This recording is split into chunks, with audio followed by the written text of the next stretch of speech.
Everybody, this is Marco Palmero, founder of Ulysses in Dubai.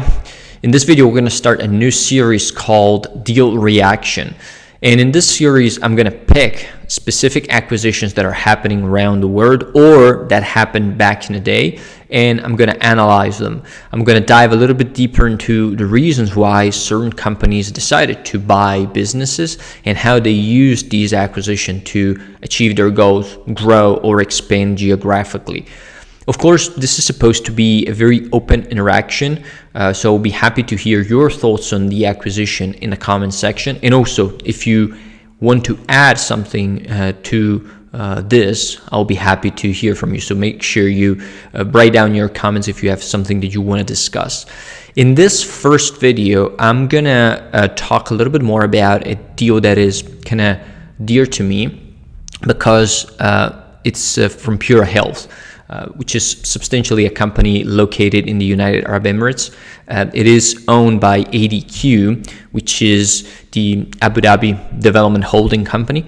So it is a very strong player in the region, and it is now aiming to become a global organization. And the acquisition that we're going to cover today is going to explain why that decision enabled them to unlock international channels. So in specific, we're talking about the acquisition of Circle Health Group, which was a group of hospitals located in the United Kingdom. As a matter of fact, the largest hospital group in the United Kingdom. And I think this is a very interesting deal because it's quite recent. So it was initiated at in the middle of 2023 and was finalized at the beginning of 2024. So it is kind of new, and I think it is a strategic acquisition that consolidated the Pure Health position worldwide and enabled them to kind of approach the international market with a high level of confidence. But before we dive deeper into the reasons and my thoughts around the deal, let me give you a little bit of background around the acquisition itself. Let's start by talking a bit about Pure Health, and I'm going to pick from their website some of the information that might be relevant and that we might want to know. So fundamentally, the Pure Health ecosystem is now 100 plus hospitals, 300 clinics, in 150 labs. Now, I think this data will include the acquisition that we're currently, discussing because it's updated and it is the most recent info that was put on their website. So chances are this is already including the acquisition, but we're talking about a quite sizable group, right? And in terms of revenue, we're talking about 16 billion dirhams per year in revenue, which should be around $4 billion. I'm just going to do the math for you. We're talking more or less about $4.5 million. So $4.5 million with EBITDA of, let me do the math again, around 500 million. So $4.5 billion in revenue, 500 million in EBITDA. That's what they are reporting on their site as of today, September 2024. So we're talking about a decent sized group that is quite relevant in the region. As a matter of fact, they are one of the companies that is buying a lot of healthcare assets here in the Middle East. But before, they weren't really exploring worldwide acquisitions other than a couple they did in the United States.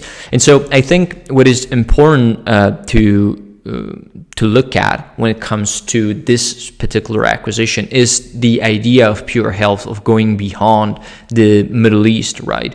I think it is very interesting to see that the group had a goal for expanding worldwide, and they identified a very strong candidate for that expansion plan. And the target itself is Circle Health Group in the UK. Now, I think this was a very interesting deal primarily because Circle Health Group was one of the largest hospital providers in the UK with 50 private hospitals, 2,000 beds, it says here, in about 8,000 employees. So In terms of size, we were talking about a sizable acquisition. The deal was finalized, beginning of 2024 for around $1.2 billion. So even compared to the revenue that Pure Health was generating, this was a sizable acquisition. It was around 25% of their revenue. So they could increase their size by almost 20-30% by just adding this acquisition to their portfolio. With all that being said, I think it is important to notice, in my opinion, that the acquisition itself wasn't a plan for Pure Health to increase profitability, because the group was historically profitable. Based on the financial statements that I see here for 2022, Circle Health wasn't a profitable organization. So the idea was really for Pure Health to expand in new markets from my perspective, and the goal was to tap into something that was already established that could give them enough infrastructure to attack a certain country or a certain geography. Circle Health made perfect sense, right? Because they were a network of 50 hospitals that were already quite distributed across the UK. And so fundamentally, with one single move, Pure Health could take control of a new country and then potentially streamline operation and increase efficiencies to grow the business from there. Now, some of the relevant figures that people might want to be aware of is that based on the figures of 2022, the revenue split of Circle Health was give or take 40% coming from PMI, then NHS for 30%, and ultimately self-pay for 23%, with a little bit of revenue coming from others. So it was fairly balanced, and I think my perspective on the deal is that, again, it wasn't really a decision that was made to acquire profitability, but it was more like a strategic move from Pure Health to enter a new market, which is something that we have discussed many times when we talk about acquisitions on this channel, right? That starting up something from scratch might be significantly more difficult than buying something that is already established. So Pure Health fundamentally realized that in order for them to create an ecosystem of 50 hospitals, it would have taken them quite a long time, potentially decades.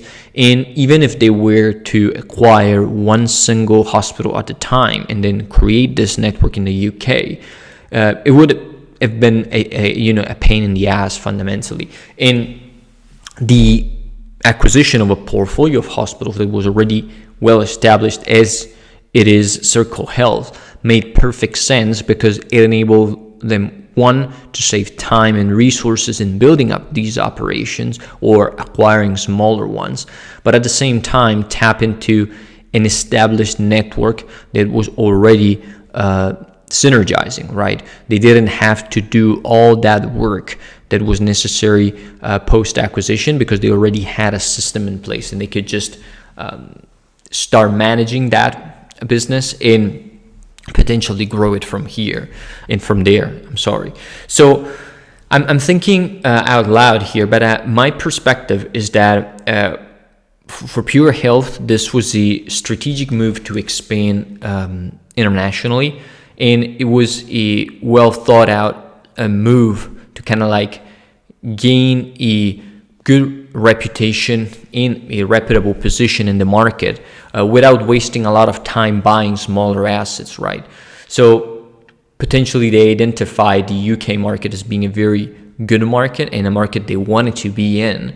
And subsequently to that, they decided, how can we enter this market with one strategic acquisition and already be relevant as a player? And of course, Circle Health made perfect sense for them, because again, we're talking about 50 centers, so an already well-distributed group that was spread across the entire United Kingdom. So my point here is that the deal itself was fine. From a financial standpoint, my perspective is it was less of a concern for Pure Health because the group was already performing very well. Their interest was primarily in expanding geographically and use already built infrastructure to serve their purposes, right? And I think that was a good thought out strategy. I haven't seen Pure Health miss a lot of acquisitions recently. I might be wrong with that, but I always seen them buy good stuff. I don't know how this deal will perform because, of course, they just started integrating the deal since it was closed about 6 months ago. But I think it shows good promise, and we'll see how that acquisition will affect the Pure Health group, probably with the financial statements at the end of 2024 and 2025. Again, I think this deal is particularly interesting because it shows how companies realize that entering a new market is significantly more difficult than that a lot of people think it is. And they understand that to tap into an existing system and an existing operation makes the whole process a lot easier and facilitate the process of entering that particular country. So Pure Health realized that from my perspective, and they made this strategic acquisition to kind of like gain control over the UK with one single deal. So that's fundamentally it from an acquisition standpoint. I'm not really going to dive into the figures because that's not the purpose of these videos. This is more about talking about the strategic reasons why the deal was executed. And I think the reason was international expansion in attack to a new market from Pure Health. So that's my take on the acquisition. I'm happy to hear your thoughts around that in the comment section, and I'll see you in the next one.